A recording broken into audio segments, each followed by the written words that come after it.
New round in 5, 4, 3, 2, 1. The early goal with Epic was just to be able to make a living building computer games so that we wouldn't have to go out and get real jobs. The Unreal community didn't exist, and I don't think Epic would be here right now. I mean, they're so instrumental in publicizing our game early on and creating hype for it. Nowadays the Unreal community it's far, far larger than Epic. Epic's a 30-person company, and the Unreal community is many thousands of people out there doing really interesting things with the engines. Basically, anything that needs to simulate a 3D environment, from games to movie production to training simulators, anything could be a general use for the engine. A lot of our game design process is what is called an iterative process, and what happens is one person will say, just an individual designer will sit down and say, I really want to make an environment that has, snow, and the environment's extra slippery. And we have these vehicles, and I want to see how this environment's going to work with these vehicles and whatnot. Any number of random ideas from there. And what the designer will do is he'll sit down and he'll try it out, and then various team members will play it, and a feedback loop will occur, and we'll decide if this is something that's fun or not. Every day at 3 o'clock, we have, a very large play session. Throughout the day, there are usually small play sessions in which a few people get in and play the game. The game is constantly being run, it's constantly being played, and we're trying to find issues, trying to find bugs, and trying to make what we feel is a very, very balanced title. Modding is short for modification, and we, from the get-go, from the original Unreal Tournament and Unreal 1, have fostered this community of, if you buy our game, we ship many of the very same tools we use to build a game with the product.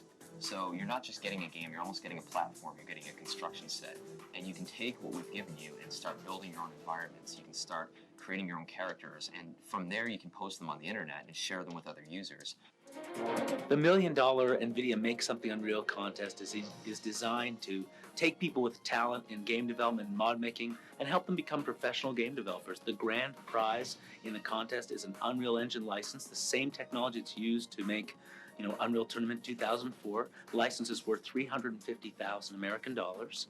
In addition, there's over $500,000 in cash prizes spread throughout all the different disciplines of game development. There's level design, there's programming, there's mutators, all the fun things that you see in Unreal Tournament. If you can recreate them with the tools that we provide, you got a shot at making some serious money in this contest. The story of the tournament is basically the same story that we've had in the past Unreal Tournament series. We've added a lot more depth, both in terms of backstory and also in terms of the kinds of things you get to do in the single-player game.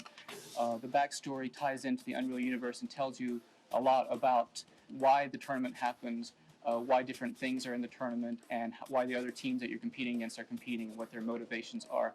In terms of the story, you're getting to do a lot more things. You get to manage your team, you get to build a team, make trades, your teammates can get injured, so there's a lot more things like that you get to do.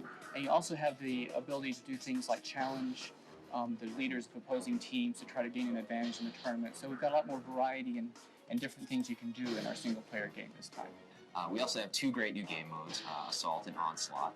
Assault, of course, is the return of the original, but there's been so many improvements and changes and additions that if you haven't played it before, it's all new to everyone.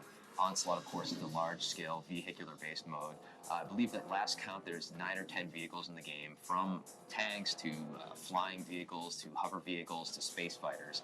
I mean, it's just really, we take it all the way from the ground level to the air and then all the way into space. Well, the 2 new game types, Onslaught and Assault, really bring Unreal Tournament 2004 up to date. The big multiplayer online war simulation game. It's really interesting to take all of those concepts and bring them into a futuristic, fast-paced game like Unreal Tournament, with our modern futuristic weapons and everything. It creates a whole new gameplay dynamic that you've really never seen in Unreal before. I think the good barometer of a good gaming experience as a designer is if you're making a game that you want to play. And every day when we have our play tests, and we can only play, depending on the day, 16 or 32 players, those servers are packed with every employee from our company just jumping on and blowing each other all to hell.